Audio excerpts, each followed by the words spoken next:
Naku Lakers, wala palang plan B, layas Lebron na to mga kapatid. Eto na nga po ni hindi pa man natatapos ang finals pero tila malaking problema na agad ang kinakaharap ng Purple and Gold. Nagkakagulo na at walang kasiguraduhan ang tinatahak na landas ng pamunuan ng LA. Napapakamot ulo na lang ang Lolo Bronyo dahil niwala man lang plan B ang kupunan niya. Malamang kahit si AD o sino pa mang malalaro ng LA ay maguguluhan rin. Hindi po basta-basta rin ang pagkuha sa posisyon na taong itatalaga nila. Kaya mabusisi at mahabang proseso nga po ang kailangan nilang gawin bago sila dapat kumuha ng tao dito. Dahil kung hindi, another mistake na naman to para sa Lake Show. Paano ba naman kasi mga kapatid, nang dahil nga po madali lang silang tinanggihan ni Don Harley na kukunin sana nilang coach na nakapagkampiyon sa NCAA. Ang lumalabas wala na palang plan B ang Lakers kung sino ang kukunin nilang head coach. Si JJ Redick nga po ang matunog na pangalan na kukunin sana nila. Pero biglang eto pa lang si Coach Harley ang biglang gusto na ngayon ng Lakers. Pero ang nakakalungkot nga po dito,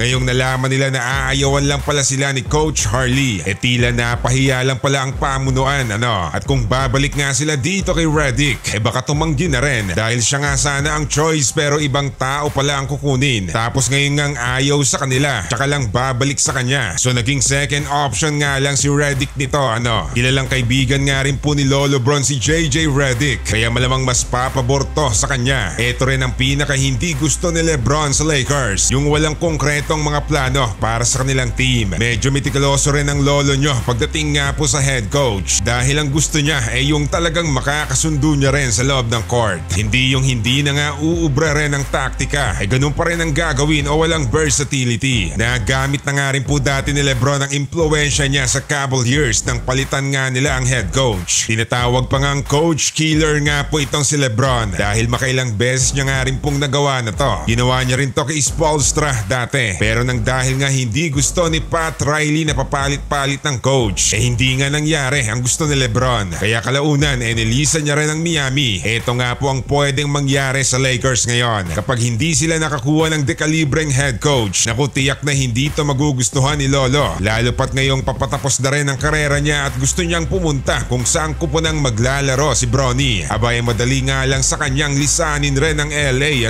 Samantala eto na si Luka, naninisi na, lagot si Kyrie. Dalawang sunod na nga pong nadadali ang Dallas nila Luka sa Boston. At kapag ganitong sa finals na nga ang laban, alam nga po ng lahat na malaki na ang bentahe ng kalaban. Hindi nga po dapat nila pinaabot sa ganito. Medyo ayos na nga sana ang Dallas sa first half ng laban sa second game, pero nadali pa rin nga po sila ng Boston sa second half. Sa history nga po ng NBA, 5 kupunan nga lamang ang nakapag-uwi ng kampyonato sa 2-0 deficit at 31 na beses naman ang nananalo kapag nakalamang na ng 2-0 sa finals. Kaya etong si Luka ngayon naninisi na. Okay naman nga daw ang kanilang depensa, pero sa opensa nga po sila pumapalya. Kayod kalabaw nga rin po si Luka mga kapatid. Triple-double pa ang nagawa sa game 2. 32 puntos ang kinamada niya sa gabing to, pero para kay Uncle Drew, napigilan nga po talaga ng husto si Kyrie ni Holiday. 16 points lamang ang naiambag niya at sinamahan pa ng 2 turnover. Alam nga po ng lahat kung sino rin ang pinariringgan ni Luka.